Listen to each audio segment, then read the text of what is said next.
Okay, we also do have some breaking legal news here at home in Canada with the arrest today of Montreal tech billionaire Robert Miller. He is accused of multiple counts of sexual assault against underage girls. The charges follow a year-long police investigation after a CBC Radio Canada report that Robert Miller paid several young girls for sex.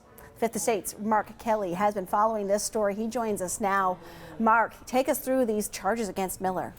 Yes, Sarah, it was indeed a surreal moment as the Montreal police were holding a news conference in Montreal to unveil the charges against Miller. It was happening at the same time that the verdict was coming down in the Donald Trump case, so you can imagine from a news standpoint what we were trying to deal with. But the explosive charges that came from Montreal police included 21 charges against him, including charges of sexual assault involving 10 women, 8 of them who were minors at the time. The alleged offenses occurring over a period spanning 2 decades.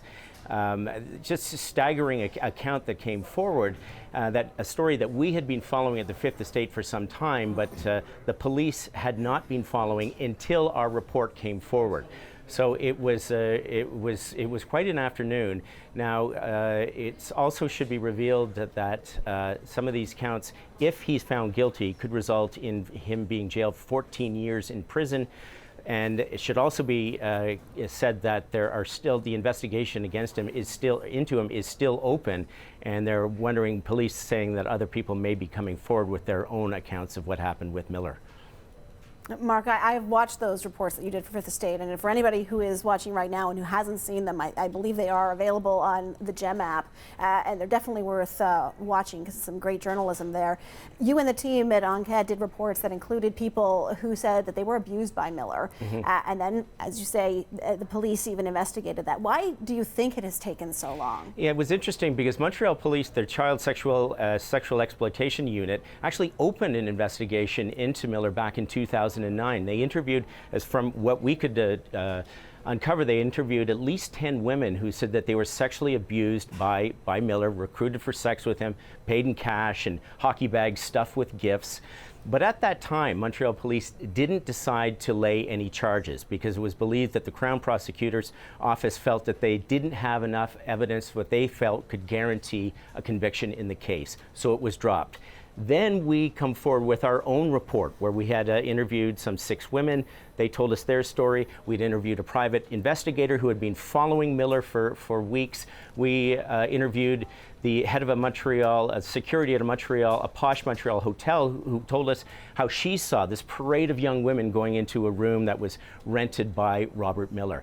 After that point, Montreal Police reopened their investigation. Other women start coming forward with their stories, and that culminates with the charges that were made public today.